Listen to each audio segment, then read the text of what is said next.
will live in the past, the present, and the future. We are also here to produce a draft of a provisional statement regarding the present crisis. We should not forget that. C'est beau quand même d'envoyer un télégramme comme ça, il faut avoir du culot.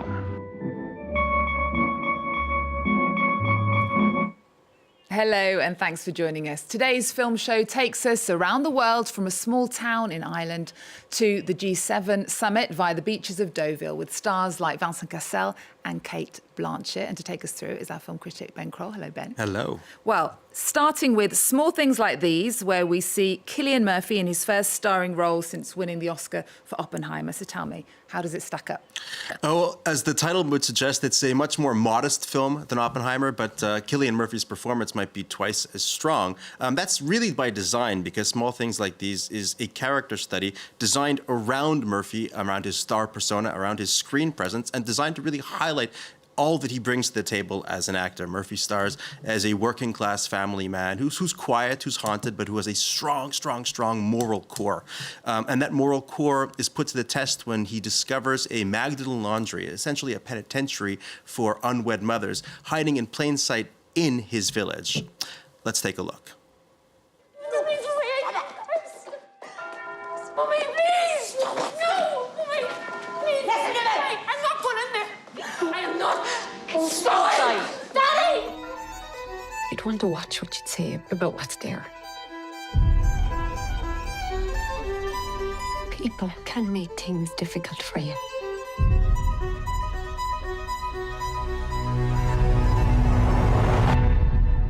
Don't you ever question it? As you can see, the film is very moody and impressionistic. It's meant to put you into the headspace of a man facing a very difficult decision. On the one hand, he can call out the church that runs the town, the church that has the keys to his own family's upward mobility. Or he could stay silent but have to live with his own cowardice, basically. And the fact that the movie has this very ambient, quiet sense allows us to abstract these questions away from Ireland of 1985 and into our own lives, you know, making us think about our own moral and ethical choices that we have to make every single day. And this is really a passion project for Cillian Murphy, isn't it? Oh, absolutely. You know, Cillian Murphy has won the Academy Award. He's also won the Irish Academy Award for 2 years in a row now. He won for Oppenheimer last year, and he just recently won Best Actor for Small Things Like These. And that last prize might be the most significant of them all, because this film is a culmination of his life and his career up to this point. He staffed, or he filled the cast with co-stars with whom he's acted in films and on stage for over 20 years. He produced the film with his Oppenheimer co-star Matt Damon, and he brought on the director of Peaky Blinders, Tim Mealance, to direct Small Things Like These as well. And so it really does feel like an actor at the peak of his career, at the peak of his career, and at the peak of his influence, saying, "This is who I am. And these are the stories that I want to tell." Okay, I like that he brought all the people he's worked with before to work on the project. Well, our next film is another deeply personal work, this time from Canada's master of the macabre, David Cronenberg. What can you tell us about The Shrouds? Well, it definitely feels like a David Cronenberg movie. At no point watching it, you say, well, who directed this? No, you're getting full Cronenberg, and that means a very familiar story in a certain aspect. You know, it's about a Toronto media figure caught in a strange mix of technology, medicine, conspiracy, and body modification. In this case, that figure is played by a French actor, Vincent Cassel, playing a character who has created a technology that allows you to monitor your loved ones from beyond the grave. And soon, that project becomes part of a vast and violent international intrigue. Well, it sounds part of the course. I have to say, I didn't like this film very much. Did you? I did, but I think I liked it in the sense that it felt slightly of a piece with the rest of his filmography, but different to the extent that it's extraordinarily personal. I talked about the fact that it's, you know, this very familiar Cronenbergian narrative, but in this case, the protagonist, played by Cassel, is essentially playing Cronenberg himself. He looks quite like him, actually. He's made up to look just like the director. I mean, and he is essentially the stand-in, the analog for Cronenberg in the film. And the character's grief is based on the director's own grief. I know shortly before making the film, or a few years before making the film, he himself lost his wife of many years, and he's been very open about talking about, you know, the way that this film is a way of him working through his own grief with a kind of a dreamlike logic. You know, the strands of the conspiracies never really come together. There's all sorts of stuff that doesn't really make sense, but the logic of grief overrides everything. Let's take a look.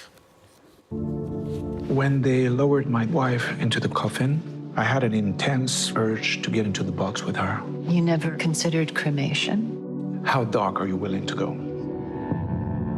It's basically a kind of camera in her grave. Don't you find it hard to take? It comforts me. It's like she's floating in outer space. Why would anyone want to trap me? Well, you tell me. Made a career out of bodies.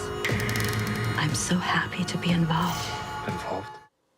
There we go. That's a clip from David Cronenberg's very strange The Shrouds. And let's move Grief now is strange, though, right? It's true. We'll deal with it in very different ways. That's a good point. And moving to a very different story now, the dark comedy Rumours imagines a G7 summit run amok. Only this is not your normal sort of political satire, is it? No, not at all. What begins as something very cheeky becomes downright apocalyptic as these hapless and somewhat ineffectual leaders are all of a sudden contending with the apocalypse that brings on zombies, that brings on disease, that brings on any number of strange and surreal touches. And that kind of horror film absurdity helps keep this film very fresh because otherwise political satire has a very limited shelf life. To wit, you know, the characters that represent G7 leaders are all kind of taken from an earlier political class, a political class that was the case maybe a couple of years ago, but now people that have sort of left the public stage. You know, there's a Canadian Prime Minister played by French-Canadian actor Roy Dupuis, that obviously is a bit of a riff on Justin Trudeau. There's the American president, played by the British Game of Thrones star Charles Dance, who is riffing on Joe Biden while still keeping his British accent, and that's also a source of a lot of comedy. Well, the most notable example, actually, is a certain sardonic German chancellor played by Cate Blanchett. Here's what she had to say about her role alongside Nicky Amuka-Bird, who plays the British Prime Minister at the Cannes Film Festival last year, where the film was shown. It's partly a satire, it's partly an episode of Scooby-Doo. It's this very strange film about the G7. It just felt really exciting to play. There's a bit of comedy in there and tragedy, and it's a bit of a horror as well. So it Mexican soap opera. Yeah. It just felt like it was going to be a lot of fun. Better to burn out than fade away. That's a pretty good one. So what is this? It's quite gruesome. This is an example of what we call bog bodies, mummified from the Iron Age. You see, his penis has been severed and hung around his neck. Sounds like a man to me.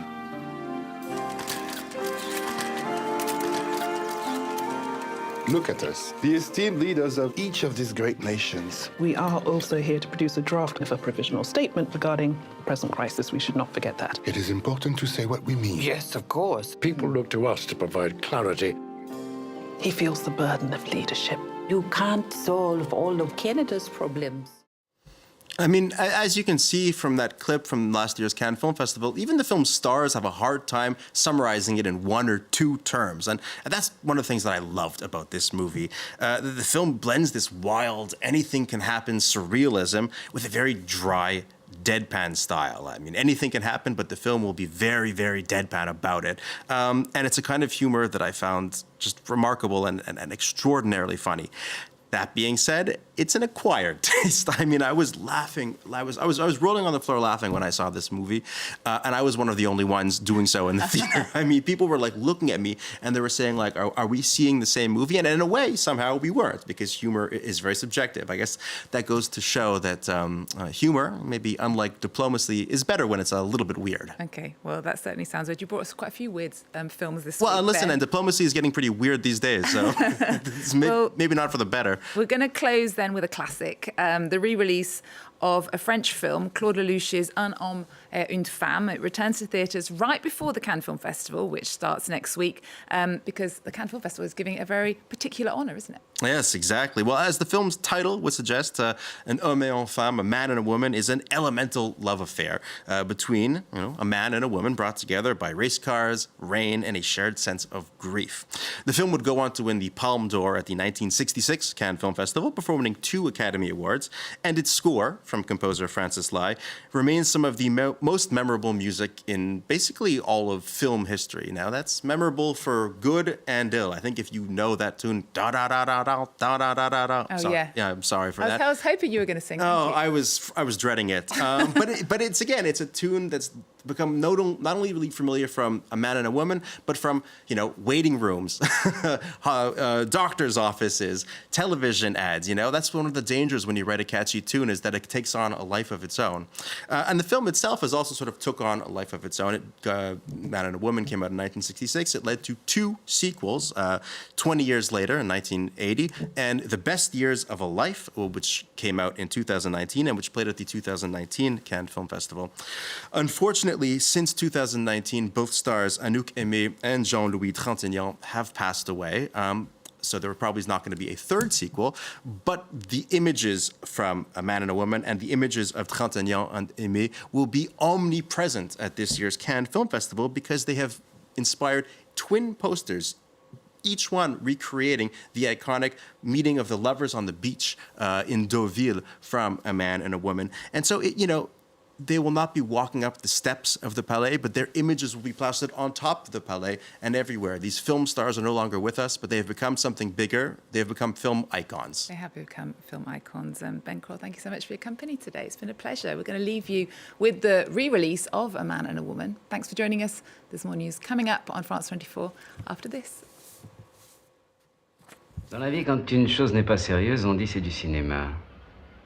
Pourquoi vous pensez qu'on ne prend pas le cinéma au sérieux? Je ne sais pas, moi. Peut-être parce qu'on y va que quand tout va bien. Alors vous pensez qu'on devrait y aller quand tout va mal? Pourquoi pas?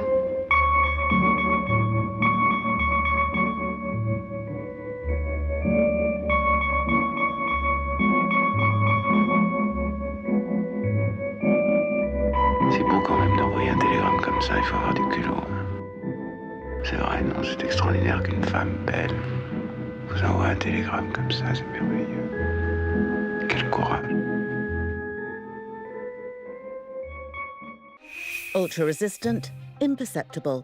Forever chemicals are everywhere, and they're poisoning us. Par vent du Nord, toutes les pollutions chimiques de l'usine atterrissent chez nous, quoi. Quand je dis chez nous, c'est de partout. Quest'acqua è ricca di PFAS. As the toxic pollution hits the whole of Europe, citizens are taking legal action. Cos'è che vogliamo? La riparazione, la bonifica. Ils ont beaucoup plus de bénéfices que de risques à polluer comme ça. But manufacturers are holding their ground. C'est un sujet assez compliqué. Moi, je peux vous dire que Daikin respecte la réglementation. Will David triumph against Goliath? Watch Reporters on France 24.